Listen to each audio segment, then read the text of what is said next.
Thank you for tuning in to another episode of the Girl Dad Show. I'm super excited to have Trace joining me here. I got to meet him the other month, and I'm super excited to get to know him a little bit better. Trace, welcome. Thanks for having me. Excited to be here. Trace, let's jump right into it, man. Tell the listeners what you do for a living and what business you have. Yep. So my name's Trace Miller, founder, CEO of Konala. We do healthy fast food. So our mission is to make eating healthy as delicious and convenient as possible. We do that through a drive-thru restaurant style. We are based out of Coeur d'Alene, Idaho, but franchising nationwide with deals signed already and stores in the pipeline from California all the way to New Jersey. I love it, man. It's such a great idea. I feel like there's a huge need for healthier foods and also just health services, period, at the end. But there seems to be a massive need and also desire in the country for this. Is that kind of what you were leaning into? Are you a healthy guy to begin with, or? Yeah, I mean, there's actually data to back all of that. So there's the latest CDC stats from 2024 was that 74% of Americans are overweight, 42% are obese, and 76% of Americans are looking to eat healthier, and 70% are prioritizing a high protein diet. So there's I love it. Literal data to back all of that. It's not just I love it, man. Yeah, so it's common sense at this point. You got the data to back it up. And then how did you start the business? So we started with 8.5 years ago, different business, but same industry. So we started 8.5 years ago with a food truck in Coeur d'Alene, Idaho. We did the opposite of healthy food. We did burgers and fries. It was a means to an end to open a bar. My wife always has been in the industry. She started working at Chili's when she was 16. She's done Hard Rock Cafe, bars, restaurants, clubs, breweries, all sorts of stuff. And she always wanted to own a bar. And a food truck was kind of like a means to an end to open a bar. So we always cooked together. It just kind of seemed natural. So we started with the food truck, thinking that would be our stepping stone to get to owning the bar. After about 5 months of owning it, we found a bar for sale in Post Falls, Idaho, bordering town to Coeur d'Alene. Bought that, and I was able to get my dream as well. So I always wanted to be in real estate, and we were able to buy the building, the business, and convert it to our style, park the food truck out front. And it was the opposite of healthy food with burgers, fries, and alcohol. That was the start in the industry. We started to get pretty good at it. We won Best Burger in Idaho 3 years in a row, Best Bar in Idaho 3 years in a row. Heck yeah. And it started to get pretty fun making money in that and flipping that into more real estate, buying surrounding lots from that bar, expanding it 3 times, buying other luxury residential, commercial land, whatever, to get into my dream as well of real estate. And somewhere in there, it just clicked that this didn't really fit our lifestyle of health and wellness. So, like, we live a really healthy lifestyle. We're both avid fitness people, and bar and burgers was really fun in your mid-20s. We started when we were 25, but it didn't really fit our lifestyle, and it didn't solve a problem. So my grandpa was one of my first mentors. He's also part of the reason for being obsessed with real estate. He was a real estate developer, owned his own architecture firm. And it was his fault that I got the real estate bug. But he also taught me that the best businesses solve a problem. And we weren't really solving a problem. It was just good burgers, great service, that kind of stuff. But when we went back to the drawing board thinking a lot bigger, what's something that we could do that solves a problem and actually aligns with our lifestyle? What's something that we'll never not want to wake up and attack? That was Konala. So we started with the mission of, I think there's a big gap in healthy food. There's the data to back all of it. And how can we make eating healthy as delicious and convenient as possible? Those are the 2 key aspects to it. It's got to taste good. No one wants to eat just bland food for it to be healthy. Right. So I'd rather it taste good and then you realize that it's healthy, but prioritize flavor first. And then the convenience. I mean, it's just an impulse buy. Traditional fast food, I believe, is the problem because of how convenient it is. So if we could be just as fast, then it solves that problem. So that's the mission and what we started with. And we prioritize drive-through anywhere that we can. We're going to do some non-drive-through locations as well. But it's really about that speed. So even if it's not a drive-through, we're fast. That's the average order is ready in under 3 minutes. We're simplifying the eating healthy as well. We focus on high protein, well-balanced meals that come from whole foods. It's kind of that easy. You won't ask about this because you don't know about it probably, but I'll go back to explain the why on why so passionate about health and wellness. It goes way back to childhood. So when I was two, I started having seizures when I was 2 years old. Oh, wow.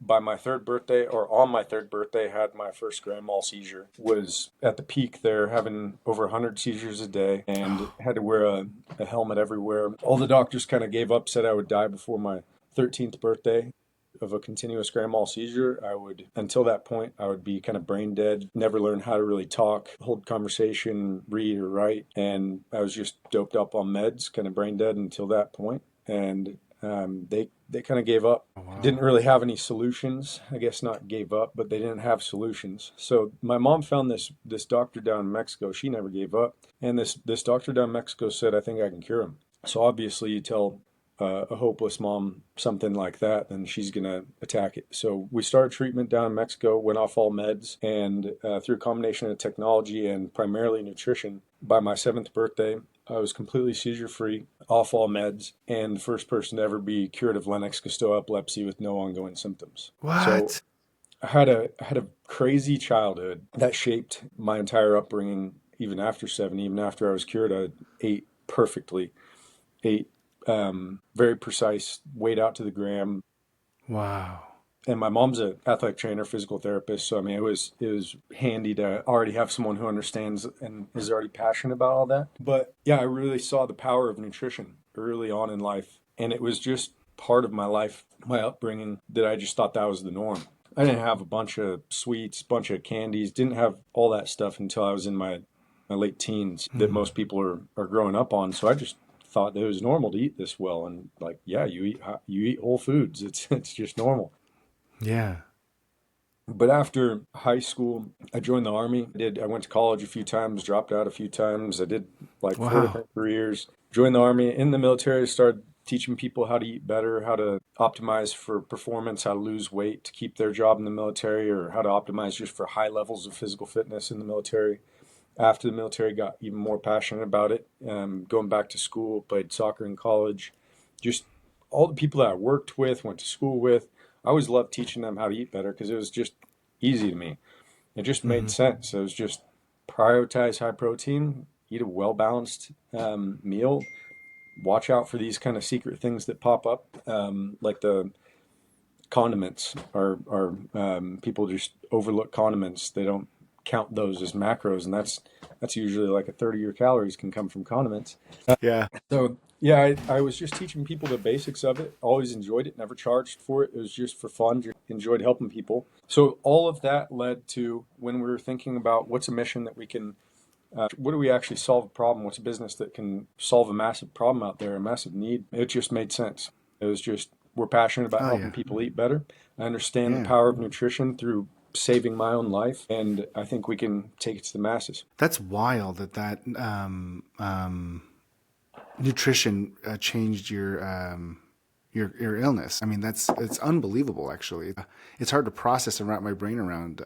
What a crazy factoid in learning. I mean, I'm assuming there's been like other insights that have been gathered from this, and you've been able to like show other people that have that illness. Yeah, I mean, there's a lot of it's accepted practice now, but there's still a problem in America of just treating the symptom rather than the cause. So with that, they just dope you up on meds rather than treating the Mm. actual symptom.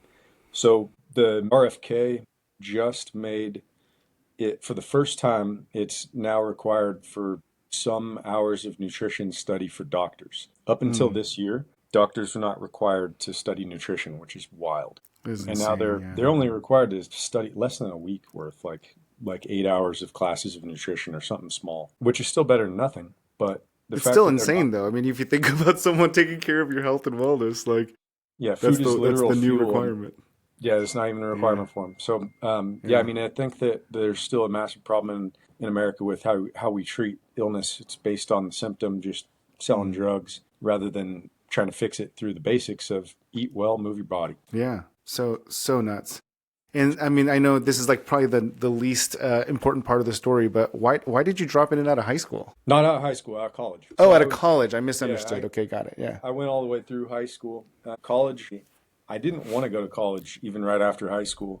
Mm. But my parents convinced me to go because they thought that I would regret not trying, which I really Yeah. appreciate. And that kind of shaped how I live with no regrets, just wanting to try something even if I mess it all up now. I went for 1 semester, had a scholarship to Montana State University. So I went, I did ROTC, hated college, loved the Army stuff, so dropped out and joined the Army.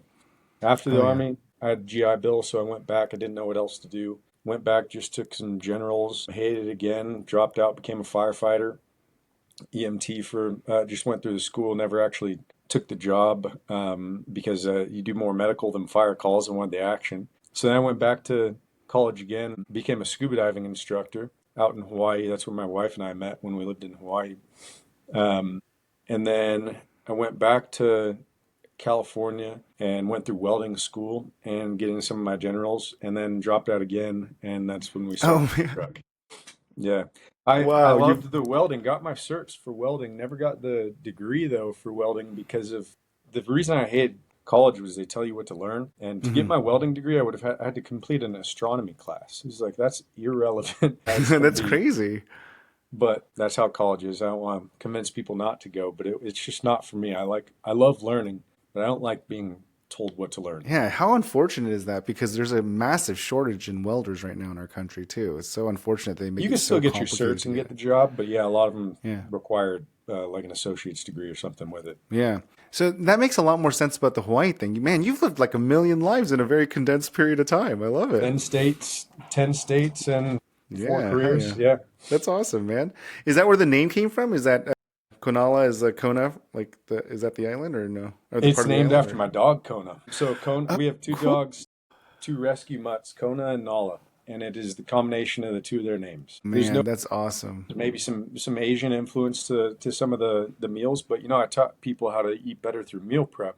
So the Yeah. actual menu inspiration was just through meal prep. But I love Asian flavors, so that's why some of it is inspired by Asian flavors. But no, it's the names after our dogs. They're both rescue mutts, Kona and I Nala. love it. Yeah, that's really sweet. That's actually really that's really cute. So you're like a you're super dog lover, huh? Yeah, we do healthy food for the dogs too. There's you go to a coffee stand or something, they do a pup cup. Yeah, They'll yeah. give you like a puppuccino, the little Yeah. dog cookie or whipped cream or Yeah. something. Yeah. We give a ramekin and a grilled chicken for free to any dog that comes through. We have dog Oh, swag, all sorts of wow. stuff too, but yeah, we give the little grilled chicken to the dogs. Oh, wow, that's awesome. That's Yeah, so we gave fun. out like 5,000 dog cups this year. Oh, it's amazing. That's so wild. I love that. I bet you that's super popular too. I'm sure Yeah, the dog I think parents it's love it. awesome.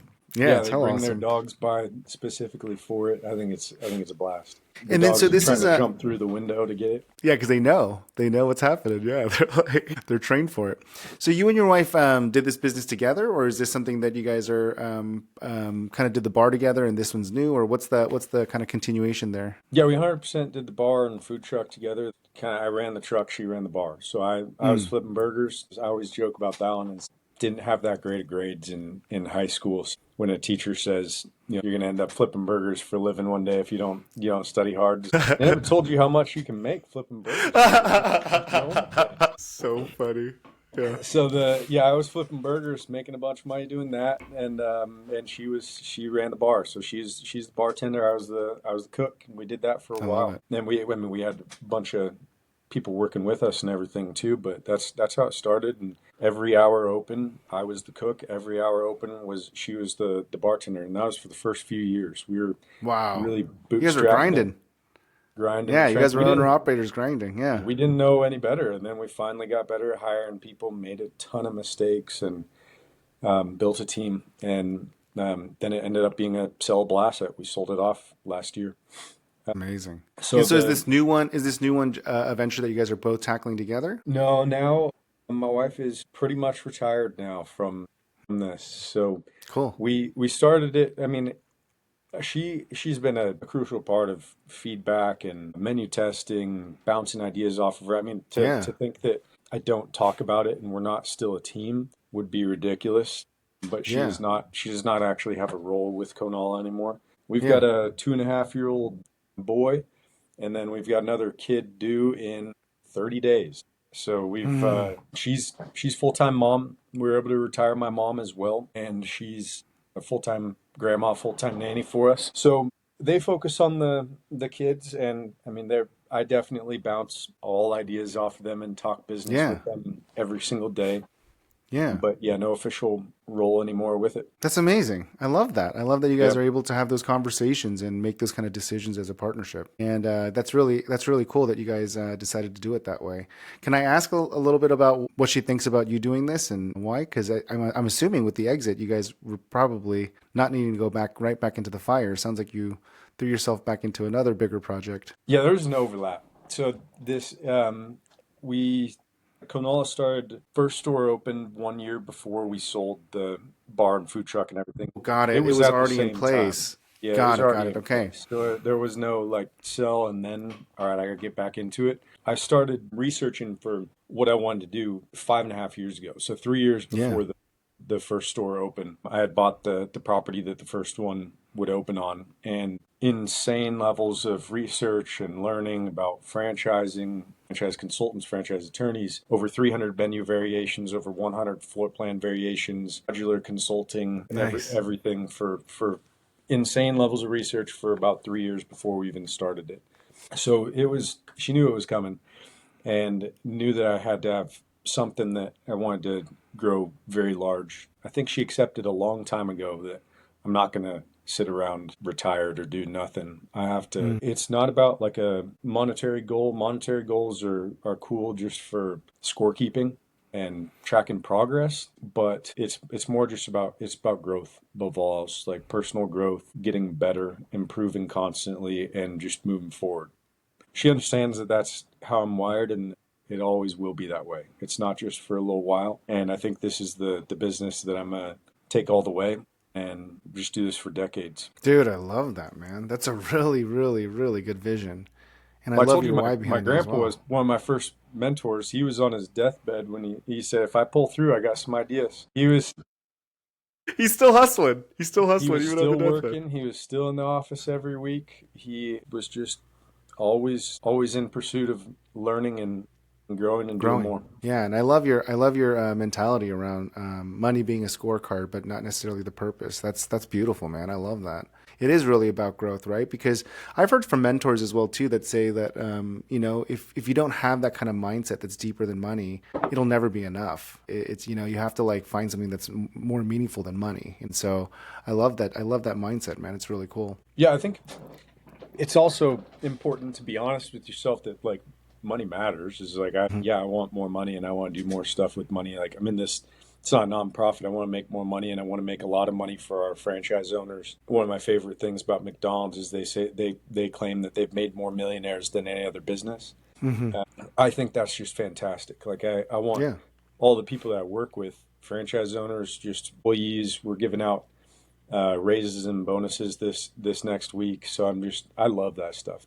You have to find other motivators, but being honest with yourself that money does matter and you want to make more money, that's great. But it can't be the only thing. Otherwise Yeah. you're gonna screw people over. You're just not gonna have the right priorities. You gotta find something deeper than the money. I think it's got to be tied to the mission. You got to be passionate about the mission and the values that support it. So that was why we started with the mission, and then you figure out how to make money. But Yeah. selfishly, I love making people more money. Like not myself, but our team. Like I think it's more fun for me to give them raises and to give them bonuses when they buy their first car, their first house. I got 18-year-olds that saved up 50 grand. Like that's some of the most selfishly fulfilling things. I love seeing these kids win, and I think it's a blast. So that is actually really motivating for Hell yeah. me for watching other people make money. Yeah, I think it's just really fun. Be truly honest with yourself. The things like find two, three things that really do matter to you. Hmm. If it's money, great, but it can't be just money. Yeah, I love that. And then, what does your mom think about you doing this and where you've landed? I think she's accepted it as well. I Yeah. mean, coming from ground zero, and I can't even imagine as a fellow parent, her mindset and psyche, raising you, and then now watching you build this really cool business that's almost full circle. It's got to be incredibly interesting to hear her perspective. Not only for you, obviously keep grinding and working, but also just like the fact that you're working on something that is so tied to nutrition and health, which is But it's awesome. she loves that. Yeah, she's very happy that we're not in the bar industry anymore. Yeah, the physio in her is just probably like tweaking every time you did that. Yeah, yeah, she wasn't a huge fan of that. She still liked the burgers and everything, but yeah, she loves this one much more. And she's Mm-hmm. on the way home from work. If she's watching the kid, then she's like, "Hey, bring me a bowl."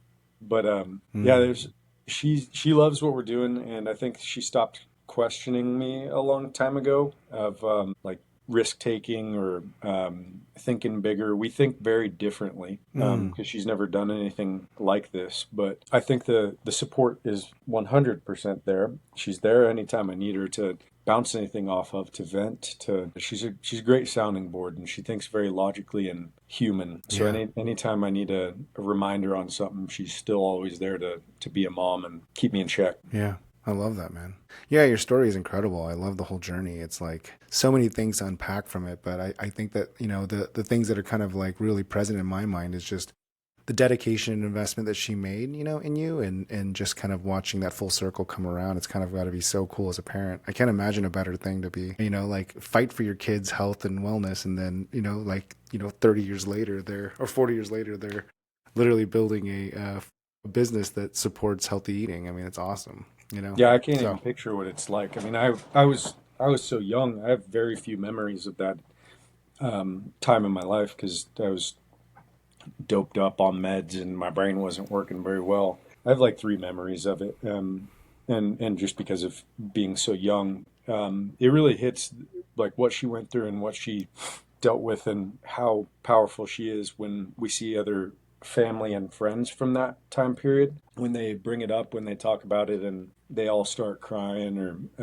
when they just the way that they talk about her and what she like went through during that time. That's when it feels real. yeah, it's really cool. It's really cool. I have a good idea of what your goals are on the business side. Talk to me a little bit about what your goals are as a dad. What are your aspirations over the next 5 years?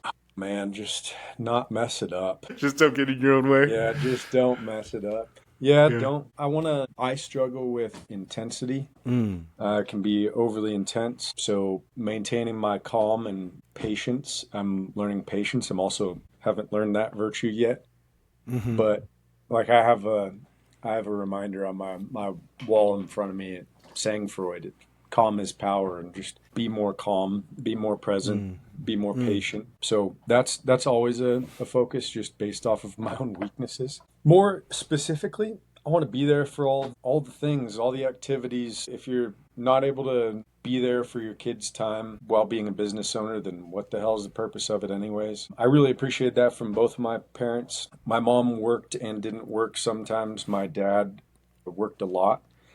Mm. He ran car dealerships growing up, which is a lot of hours, the 60 Yeah. plus hour weeks. But he was there for a portion of, or pretty much every single sports game that I had Oh, wow. all of growing up. So even if Wow. it's like show up at the end of the soccer field in full suit, stand by the goalpost, catch my attention, and just waved, he was there to support. Then he leaves back to the office, still counts. So it was something Yeah. like that, and that really stuck with me because I did so many different sports growing up, just passionate Mm. about active lifestyle and sports. That was a point of pride that he had, and that I think I want to keep that myself. So Mm.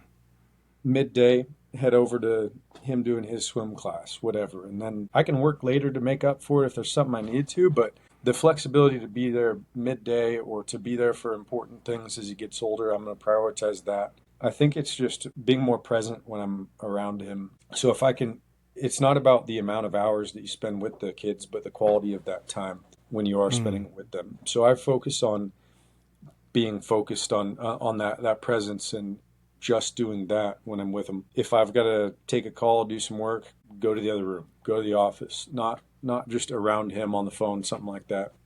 Mm. Stay late at the office if you need to, but when you get home, be there for the kid. So Hmm. I'm not really on my phone, on my computer around him, even if that's less actual time with him. It's just got to be better quality time when I am. Oh, that's super interesting. Yeah, So you don't have a home office, or do you I do you do. have one? Yeah, I'm in You it right do. now. You got it. And then you just kind of like keep it like when you exit that office, it's kind of like you try to stay more present. Yeah, and if something pops up, I have to go handle it, then I'll just go here, close the door. Yeah. Yeah. Yeah, that's the kind of what I learned. And then my communicating that with my wife, someone that's very supportive and understanding, that's the most important thing. Everyone always talks about that the biggest secret, biggest superpower that any business owner can have is having a strong wife behind them. And I think that mine allows me to do all of this stuff. She, even the way that she communicates. I mean, the kid's only 2.5, but he understands all this stuff. So when she says, "Hey, Dad's got to go to work. He's got to go handle this call. He's going downstairs," or like if he throws a fit, cries about it or something, is like, "Hey, you have all of these things to play with because of him Mm. going to work hard." Is like when they go shopping for something and come home, then it's thank Dad for this because him working hard allows you to get that. So Mm. she ties it all to it behind my back and when I'm not around, and that helps a lot. But yeah, I mean, if I got to step away or work an insane amount of hours, I just communicate it to both of them and then do it. Be more present Yeah. whenever for those short hours that I am home. Yeah. I feel like you're doing a great job, man. It sounds like you have a really good mindset on what this looks like for you the next 5 years. I'm curious what you're most concerned about when you say I just don't want to mess it up. What are you concerned about? Your impatience getting ahead of you, or your dreams getting too big, or what do you think? I don't think the dreams because I built the business for like the lifestyle that I want or the goals Hmm. that I want. But if it's never going to be at the like where I'm never home, literally don't see my family or anything. It's not going to be built for that. I'll hire somebody to do some of those things so I can maintain it. Yeah, I'm more worried about messing it up as far as like forgetting the things that I know I need to be doing. So if I know that I need to be there, be present for those times that I am home, be there for the sports, and then just getting distracted or forgetting that to where I'm busy and don't do that, I guess that'd be one. So it's just keeping it front of mind. And then I guess the probably the biggest one would be like if I like lose my temper, not Mm. handling that the right way. I'd say that's Yeah. probably the concern for a lot of men if they're honest with themselves. Is not losing their temper in the wrong way. Mm. Anger's still an emotion. That's okay to show, but um, not in an over the top way. And yeah, I just don't want to mess that part up. Yeah. Thanks for sharing, man. I appreciate that. So talk to me about like what are some of the big plans for Konala this coming year in 2026? Well, we were talking just before we went live that this has been a crazy month so far, Yeah. December. But we just announced yesterday a 25 unit deal for Jeez. all of southern Idaho and north of Salt Lake City in Utah. Oh, so kind of close to you. Yeah, Idaho and Utah and Montana are sold out now. So Hell yeah, man. we've got a lot of growth in this area. Yeah, it's close-ish to us, close flight at least. Um, Yeah. Super excited for all of those. That's going to be a big one. They're amazing. They align with our values. Their team, their franchise team. It's going to be fantastic. I'm super excited for Mm. that one. We've got probably 10 plus stores opening next year. We have 45 stores in development total now. I mean, it's just getting to be fun, and next year's going to be crazy. But I just want to get them open, keep the franchise owners happy, keep opening more corporate stores, and um, keep selling more deals. Just Yeah. You forward have progress. aspirations to open up more corporate stores. Oh yeah, yeah. We're opening the next store that opens is gonna be corporate. End of March, early April. We're Is opening it three stores in April. Two of them are franchise, one's corporate. and then are you doing the corporate ones like in a geo that's near you, or are you doing that This kind of one strategy? is Or are you this yeah, this one's gonna be on campus at Gonzaga University. It's gonna be super fun. Oh, cool. That's And cool. then yeah, because Yeah. we're So already in literally Spokane. a college shop. That's great. Yeah, we're already in Spokane. That one's just 5 miles away.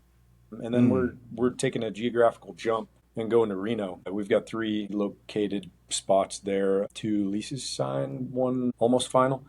Mm. So yeah, three identified sites there, and Reno's gonna be the next one. I'm going to look at some properties this weekend for more in Spokane. I mean, we're just always looking to grow ourselves too for the Yeah. corporate stores. But And now I'm curious because I mean, it's pretty common for corporate stores to be geocentric, but why the jump? Is it to test out your operating systems or just to keep yeah, expanding confirm and it even pushing? further.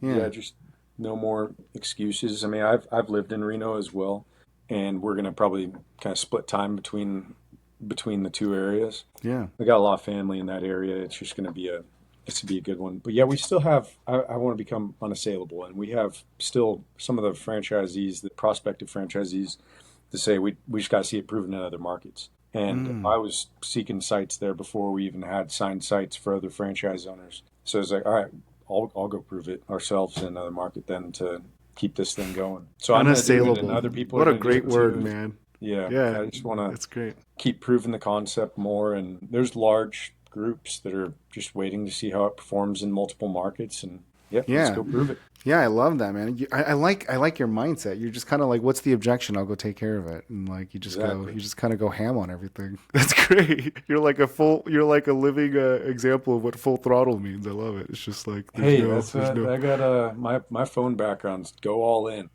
go all. Yeah, it's a great mindset, man. I love it. So I think I have a good understanding of what you're thinking about for the business and what you're thinking about for dadhood. So I'm going to move us on to the rapid fire questions here, so I can get you on your merry way in time for the holidays. But one piece of advice you have for other parents or soon to be parents? Hmm. I think that we learn a lot from being around other parents too, so don't Oh, isolate. nice. Spend time with other people at a similar stage, ideally that are doing similar things to you in business, so they can you can figure out how they watch shows like this, so you can or listen to shows like this, so you could just hear what other people are doing. Because if we tried to do it all ourselves, like if I didn't have my mom's advice, our other family's advice, be around their kids, be around our friends that are at the same stage having their kids, especially the ones that own businesses. That's a superpower. I mean, it's great to hear what others are doing, learn from them. Don't try to figure it all out yourself. Yeah, that's great advice. Especially because you have such limited time as a business owner, and then raising a family takes a lot of time, and so you got to concentrate that time into learning and maximizing with other people that are in the same boat. And I'm sure you're sharing with them as well too, little tips and tricks that you've learned that help as well. And so it's kind of like a mastermind group for business owner parenting in a way, right? Yep. Yeah, I like that. It's great advice. One piece of or one thing that was very surprising for you that you learned about yourself after becoming a parent. I'm even more impatient than I thought I was, and that's bad. It really brought it out of you. Huh? It's always going to come back to patience. I'm so impatient with Yeah. business, and Yeah.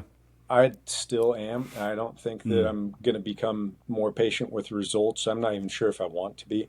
I want to keep that relentless pursuit of more and growth. But I have learned and gotten better at being more patient with like presence, patient with children. I had never held a kid before my own kid. Like I never Mm. really liked kids that were Yeah. under five. Whatever. I didn't even like other people's kids. I just like mine. But no, That's awesome. I learned to be more patient with children, and I think my definition of patience with being patient with other kids is loving watching them learn and grow. And Right. it's at their pace. It's not like watching adults and holding them to a standard. It's loving watching the little progressions. Yeah.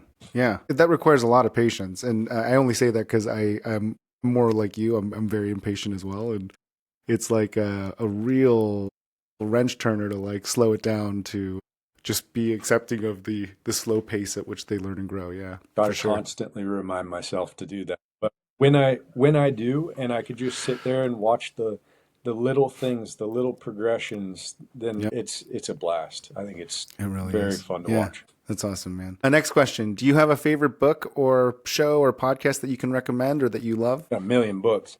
We have a book list for our franchise owners, for all of our team. I give $1 raise to anyone that reads 3 books. Anyone on our team, entry level, whatever. We have 9 books on that list that they have shaped our values in the way that I've learned and gotten to this point for business. Your listeners are mostly business owners, so I would say that there's a series of 3 that I would recommend for that. The first one is Mindset by Dr. Carol Dweck. Mm. It is the book that taught me about the concept of neuroplasticity. Anybody can learn anything, and anybody can think bigger, do more. So Oh, I've wow. always just thought I was kind of dumb from my grades in high school or listening to the teachers. Turns out I just need to be pointed in the right direction, focused on one thing that I love doing. And Mindset's the one that basically teaches you through science backed studies that anybody can learn anything. It reminds me of a quote from Marcus Aurelius that if it is attainable by a man, it is attainable by you as well. So if anyone can do it, then it is physically possible, and so can you. And that book was the one that got that to click for me and got me to think bigger in business. Don't just target a few $1 million business, target a $1 billion business. Just think bigger. If anyone else can do it, then so can you. Then the other would be the next in that kind of series of learning for me was The Obstacle is the Way by Ryan Holiday. That book teaches you that you get there, you get to that goal through making mistakes. Seek out mistakes. One of our values is there are no such thing as mistakes, just learning opportunities as long as you learn from them. And in that one, it's actively seek out where to get better, where something is wrong. And we reward people trying to find mistakes and trying to get better rather than punishing them for finding them or having to be the person to do it yourself. But the obstacle is the way to get to your goals. And that one was the one that really clicked. And then that next in that series would be Extreme Ownership by Jocko Willing. Yeah. That one Cool. teaches you how to take more ownership over everything. Then it's not just like, yeah, this one was kind of my fault, that one was kind of theirs. It is if they Hmm. work for you, if that is your business, or even if it's kind of like not your fault actually, how can you Hmm. make it your fault? How can you take Yeah. ownership over it? So then it puts you kind of in more control. So the combination of those three books taught me how to think bigger, and then the actions and mindset to actually get bigger and love the learning Yeah. process and love making mistakes, because that's the way to get to where you want to be. I love that you're so into reading books. I mean, it's awesome because it obviously means a lot to you the way that you're answering this question. But I also just want to double click into the fact that it sounds like you have a system where you have a list of books, and if any of your team members read 3 of those set books, you give them $1 raise. I just want to reiterate that for clarity. Yeah, yeah, yeah. And if it's based on whatever they're struggling with, so they can say, "Hey, I'm struggling with this." It's like, all right, here's the book for that. So they're kind of like a prescription book for whatever it is that they're struggling with. When people ask Yeah. me about other business owners, whatever, ask, "Hey, what's a book recommendation? What's your favorite book?" It's like, all right, what are you struggling with? It Mm, really, it's not one size fits all. It's just what do you need, and then I I'll, love I'll that. come up with a book for it. So these 9 books are they cover So most cool, things man. operating I'm a gonna business. Yeah, I'm gonna adopt that. I really like that a Yeah. lot because think about that dollar raise as like something tangible and meaningful, but it's also just like the compounding benefit of them reading those books that are going to change their mindset and shift is like it's like 20x that value that you're going to be putting into them. It's like It's a it's great for multiple reasons. So the people that want to get better, they're going to do it and they're going to get miles better. And then the mhm, people that are just wanting the raise but they're not willing to put in the work, it's going to weed them out. yeah, Because we have it happen all the time that they're like, "Hey, I want more. I want more money. I want a raise. I want more responsibility." It's all right. Read yeah, these 3 books, and we're going to talk about them throughout the book. They're not just using Chat GPT. We're going to talk about it throughout each book and after each book, and not like a written report, just a conversation about it. And what did you learn? Why do you think this book was assigned to you? Those kind of things. And those ones that do it get so much better, and then all these ones that ask for the raise, then they never even buy the books. They never even try. And yeah, that it's great because it shuts them up. It shuts up the wrong people that are yeah. trying to do more and get more. And it really rewards the people who deserve it. I love this, man. I love this man so much. I'm going to copy it. It's Yeah, not it's a my great. original idea. I got it from a mentor of mine. You know who Andy Frisella is? Uh, He first formed, this is a multi-billion-dollar company, yeah, supplements and it's a clothing great line and all idea. sorts of stuff. Yeah, he does that for anyone on his team. It's all company owned. He's got thousands of employees. Yeah, it's great. I love this, man. Okay, cool. Sorry, I got sidetracked because the idea was so good, but let me Yeah, bring it home. So when you're not being a patient and a present father, and you're not building the next big food brand, what do you do for fun, man? What are your downtime activities? I don't. It is literally there's I I work, and then any spare time I hang out with my family. And when other Yeah, people ask me, I have creative list of way to say no to things that don't fit either of those two things.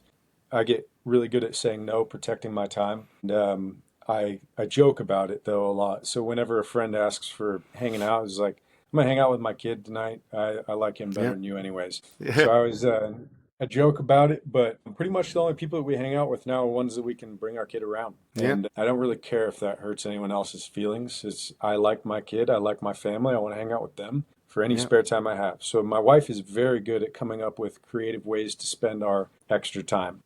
So We communicate about my schedule. She has my schedule, and she tries to fill it with family time activities any chance we get. And I love that. So she's It's always awesome. finding things for us to do. But it is literally just work and family. I mean, I work out, I guess. Maybe that's through fitness, but I'll do that with the team, do that with the family as well. And but that's it. I don't do anything else. That's a great answer, man. I mean, I think it's actually par for the course when you're in build mode, right? You got to laser focus. Something has to give, you know. So 100%. yeah, it's a great answer. Trace, thank you so much for this time, brother. This is an awesome interview, and I learned a ton. So I really appreciate you spending some time with me today. Thank you. Appreciate you having me on. Yeah, we'll talk soon, brother. Thanks. Right on.